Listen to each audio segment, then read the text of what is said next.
তো আজকে হচ্ছে যেমন আজকে হচ্ছে শেখালাম যেটা হচ্ছে যে ইডিডি কিভাবে কাউন্ট করতে হয় বা জিটিপিএল কিভাবে কাউন্ট করতে হয়, আর হচ্ছে যে কি জেস্টেশনাল এজ কিভাবে বার করতে হয় সেগুলো টার্মগুলো লিখেছি। তো ফার্স্ট যেটা হচ্ছে আমরা যে জিটিপিএল কি সেটা টার্মগুলো আমরা মানে বুঝেছি। ফার্স্ট যেটা যেমন হচ্ছে গ্র্যাভিটা এর আগে যেমন পড়ানো হয়েছে যে টোটাল নাম্বার অফ প্রেগনেন্সি, এখানে হচ্ছে যে number of pregnancy, number of baby কিন্তু নয় এখানে। তারপর হচ্ছে টি হচ্ছে যে টার্ম ডেলিভারি আমরা তখনই বলবো যখন বেবি ডেলিভার হবে, তো 37 উইকস টু হচ্ছে 42 উইক্সের মধ্যে ডেলিভারি হবে, তখনই আমরা কি বলবো টার্ম ডেলিভারি বলবো। পি টার্ম কখন বলবো, যখন পি টার্ম ডেলিভারি বলবো যখন হচ্ছে যে 37 উইক্সের আগের বেবি ডেলিভার হবে, তখন আমরা কি বলছি প্রি টার্ম ডেলিভারি বলছি। এ বলছি যে অ্যাবর্শন, আর হচ্ছে এর হচ্ছে লাইভ বার্থ হচ্ছে অ্যাবর্শনটা কি বলছি যদি 24 উইক্সের আগে টার্মিনেট হচ্ছে, এবং সেটা হচ্ছে যে এমব্রায়ো বা হচ্ছে ফিটাসের ওয়েট যদি লেস দ্যান 500 গ্রাম থাকে তাকে আমরা কি বলছি অ্যাবর্শন বলছি। আর লাইভ বার্থ বলছি বলতে বোঝায় যে এক্সট্রা ইউটেরাইন লাইফ মানে হচ্ছে যে কি মায়ের গর্ভ থেকে বেরিয়ে আসে যখন হচ্ছে যে সার্ভাইভ করছে তাকে আমরা লাইভ বার্থ বলছি। তো এখানে আমি কি করছি যে এই জিটিপিএল বার করতে একটা কোশ্চেন দিয়েছি যে হচ্ছে a female camp antenatal ward and 24 weeks delivery history দিয়েছে যে 2 লাইভ বার্থের মধ্যে যে একটা হচ্ছে 80 ইয়ার্সের ছেলে আছে সেটা মেল হচ্ছে, তার হচ্ছে যে কত উইক্স ডেলিভারি হয়েছিল 38 উইক্সে ডেলিভারি হয়েছিল। আর একটা হচ্ছে যে কি হচ্ছে যে 44 ইয়ার্সে কি হচ্ছে একটা মেয়ে রয়েছে সেটা কি হচ্ছে যে 39 উইক্সে ডেলিভারি হয়েছিল। তা আর কি বলছে হিস্ট্রিতে যে one pregnant history terminate 12 weeks. তাহলে এখানে আমরা জিটিপিএল কি বলবো, তাহলে এখানে জিটিপিএলটা বার করছি, তাহলে ফিমেল কি করছে হিস্ট্রি দিচ্ছে, কি দিয়ে হিস্ট্রি দিচ্ছে যে একটা হচ্ছে যে কি 24 উইক্সে বেবি কনসিভ করেছে, আর কি হচ্ছে যে দুটো বেবি কি হচ্ছে অলরেডি আগে ডেলিভারি হচ্ছে, সেটা হচ্ছে যে একটা কত উইক্সে ছিল, একটা হচ্ছে 8 বছরে আছে, একটা হচ্ছে 4 বছরে আছে, এবং তারা ডেলিভারি কেমন হয়েছিল যেমন 8 বছরের যে ছেলেটা ছিল সে হচ্ছে 38 উইক্সে ডেলিভারি হয়েছিল, আর মেয়েটা কত হয়েছিল 39 উইক্সে ডেলিভারি হয়েছিল। তাহলে আমরা কি হচ্ছে এখানে হচ্ছে গ্রাভিটা কিভাবে বার করবো, আরেকটা বলছে যে ওয়ান প্রেগনেন্সি টার্মিনেট 12 উইক্স, তাহলে আমরা গ্রাভিটা সমান কি জানি টোটাল নাম্বার অফ প্রেগনেন্সি। তাহলে এখানে মাদার্স কতবার প্রেগনেন্ট হয়েছে 4 বার, একটা হচ্ছে 24 উইক্সে হয়েছে, এখানে কি বলছে দুটো হচ্ছে লাইভ বার রয়েছে সেখানে দুটো বলছে, একটা অ্যাবর্শন হয়েছে, তাহলে আমরা কি বলছি গ্রাভিটা 4 হয়েছে।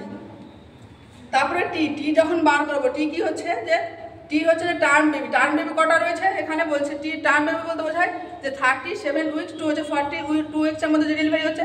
তাহলে এখানে আমরা কি পাচ্ছি দুটো পাচ্ছি, 38 উইক্স একটা পেয়েছি, একটা হচ্ছে 39 উইক্স, দুটো ডেলিভারি হচ্ছে লাইভ বার।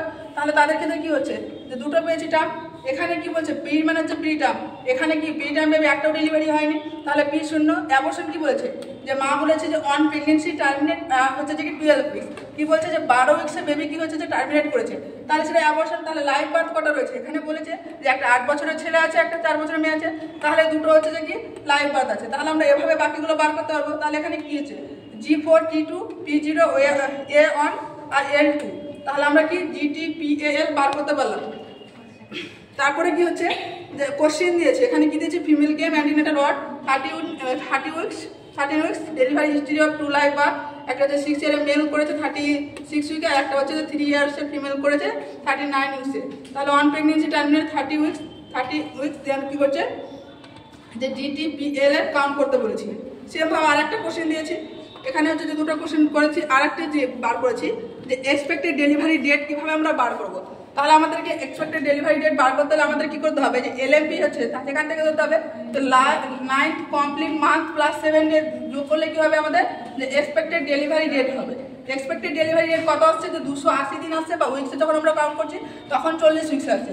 যেমন একটা উদাহরণ দিয়েছি যে একটা ফিমেল ক্যাম হচ্ছে যে কি করেছে যে কত এতে এসছে, এখানে এসছে 12 হচ্ছে 10 মানে হচ্ছে অক্টোবর মাসে এসছে 24-এর 12, এবং ফিমেলটা কি করছে যে ওর এলএমপি ছিল, এটা এলএমপি ছিল, এবং সে কি কবে এসছে আজকে ডেটে যেমন বার করি তাহলে 12 হচ্ছে আজকে কত 12 ফেব্রুয়ারি 2025, তাহলে সেটা দিয়ে বার করি তাহলে এলএমপি কত আসছে এখানে। তাহলে আমরা ইডিডি কবে পাবো, তাহলে আমরা কি বলছি 9 কমপ্লিট মান্থ, তাহলে 9 কমপ্লিট মান্থ যোগ করলে কি করছি আর 7 যোগ করলে আমরা ইডিডি পেয়ে যাচ্ছি। যেমন এখানে এসছে যে 19 জুলাই 2025 কি হচ্ছে বেবি হচ্ছে ডেলিভারি হবে, এবং জেস্টেশনাল এজ বার করবো। জেস্টেশনাল এজ আমরা কিভাবে বার করবো, সেই মাঝখানে যে হচ্ছে যে কি আমরা হচ্ছে এলএমপি যে ডেটটা পেয়েছিলাম সেটা কত ছিল অক্টোবরে ছিল, তো অক্টোবরে কি হচ্ছে 31 মাস যাচ্ছে, তাহলে আমরা অক্টোবরে 19 দিন পাচ্ছি, প্লাস মাঝখানে যে মাসগুলো ছিল নভেম্বর ডিসেম্বর জানুয়ারি ফেব্রুয়ারি, আজকে ফেব্রুয়ারি 12 তারিখ, তাহলে জেস্টেশনাল এজ করতে হবে টোটাল হচ্ছে নাম্বার অফ ডে যে কতদিন ডেলিভারি কতদিন হচ্ছে যে এলএমপি হলো। তো তো আজকে কত 123 দিন হচ্ছে, যদি উইক্সে বার করি তাহলে কত আসছে, এটা 17 উইক্স 4 দিন আসছে। তো এটা হচ্ছে আমরা কি জিএ পেলাম। তো এভাবে আর কি দুটো করতে দিয়েছি, যেমন এলএমপি দিয়েছে যে 28 10 24, আর একটা হচ্ছে দিয়েছি যে এলএমপি 19 12 24, ইডিটি জিএ বার করতে হবে। দেন হচ্ছে আর দুটো পয়েন্ট লিখেছি, সেটা হচ্ছে যে কুইকেনিং কি। কুইকেনিংটা হচ্ছে যে first fetal movement felt by mother, যখন হচ্ছে ফার্স্ট ফিটালের মুভমেন্টটা মা হচ্ছে যে ফিল করবে, তাকে আমরা কি বলছি, কুইকেনিং বলছি। আর প্রাইমারি গ্রাভিটা এটা ফিল করে কত উইকে, 18 উইক্সে ফিল করে। মাল্টিগ্রাভিটা ফিল করে এটা 16 উইক্সে ফিল করে। আজকে এই পর্যন্ত।